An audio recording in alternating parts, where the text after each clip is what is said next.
Well, today we had Australian lobster tails and we served them on a jambalaya, and because it was an American market I said it was a jambalaya, which it was, which was a rice dish that was made like a risotto with a stock from all the lobster.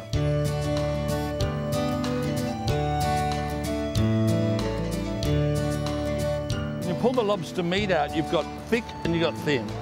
So it's not going to cook evenly as well, so we cut it down the middle, and they're small lobster tails, so we served 2 full lobster tails cut into 4. So you had 4 little like curly pieces of that, yeah?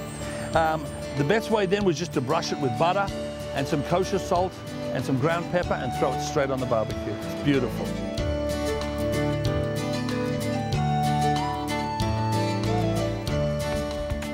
So the heads of the lobster we crushed up and made a stock with that. You only boil it for 20 minutes because if you boil crustaceans for more than 20 minutes, the nitrates come out of the shell. And if you ever had a lobster bisque in a restaurant that tastes soapy, it's because of that. So you only boil it for 20 minutes and you strain everything out, and then it's flavour by reduction. You start boiling down and down and down, but the shells have gone. We threw in chorizo because of where we are, scallops and some shrimp as well, and some nice vegetables, roasted garlic, a little bit of ancho paste, which we make here from the ancho peppers, and a little bit of chipotle for that smokiness.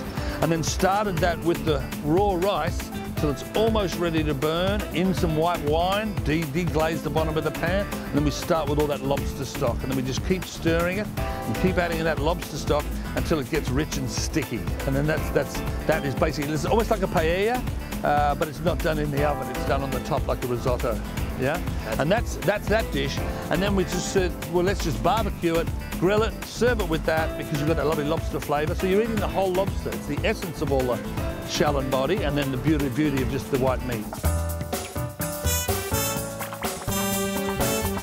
And then I served it with an Indian butter sauce. You start off with some onions. You start sautéing that in half olive oil, half butter. Then you throw in cumin, ground coriander. So it's half chicken stock, and then a heap of diced, fresh, beautiful tomatoes. And the tomatoes here are insane, they're gorgeous. Put all that in, a little bit of bay leaf, and then we cook all that up, yeah? Get it going. Then we put in some chopped fresh cilantro, and then puree it. We cook it for about an hour and a half. It's finished with a little bit of fresh cream. And in India, sauces like never have fresh cream in them, but this one works beautifully because it softens the heaviness of the spices. There's also a lot of ground red chili in it. And then just soften it at the end with a little bit of sugar. Just as a palm sugar is good, or brown sugar, just to soften the chili flavour. Puree the whole lot, bring it up, and finish it with a dash of cream. It's an interesting sauce, and I think it sort of worked pretty well. Were you happy with it? It was incredible. Good.